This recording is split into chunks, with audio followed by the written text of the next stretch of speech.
Hello, hi everyone. আজ আমার রান্নাঘরে আজকে তোমাদের স্বাগতম। আজকে আমি দেখাবো কিভাবে বাড়িতে থাকা ঘরোয়া কিছু উপকরণ দিয়েই একটা সুস্বাদু পনির রান্না করা যায়। শুধুমাত্র 10 থেকে 15 মিনিটের মধ্যে এই রান্নাটি করতে পারবে। আসো দেখে নিই।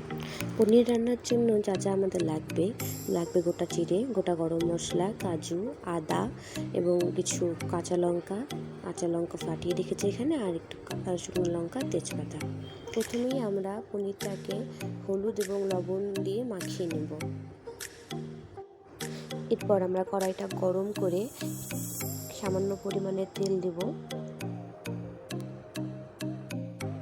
কড়াইয়ের তেলটা গরম করে আমরা পনিরগুলো ছেড়ে দেব।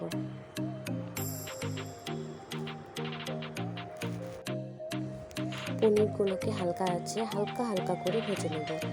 পনিরগুলো যত হালকা করে ভাজবে ততই সুস্বাদু হবে এবং নরম থাকবে। যদি পনিরগুলো বেশি ভেজে ফেলো তাহলে পরে পনিরগুলো শক্ত হবে এবং খেতে স্বাদ হবে না।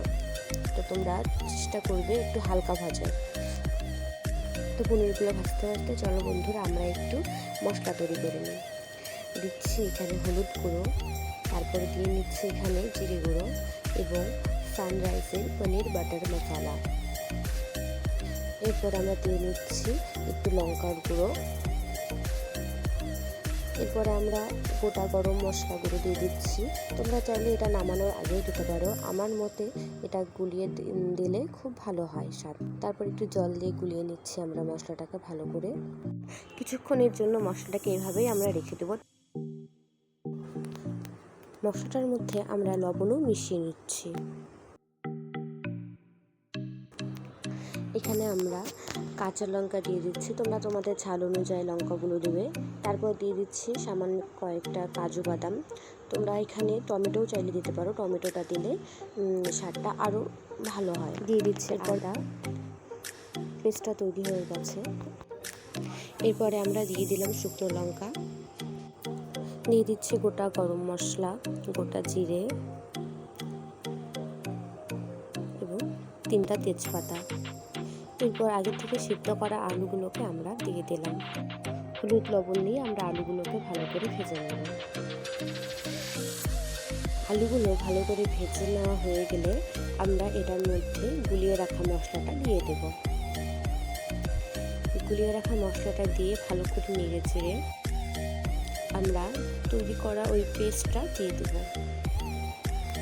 এরপরে আমরা খুব ভালো করে মশলাগুলোকে কষিয়ে নেব। মশলাটা ভালো করে কষিয়ে নিয়ে জল দিয়ে দেবো। এখানে আমি ক্লিপটা নিতে ভুলে গেছি, এখানে আমি সামান্য পরিমাণে দুধও মিশিয়ে দিয়েছিলাম।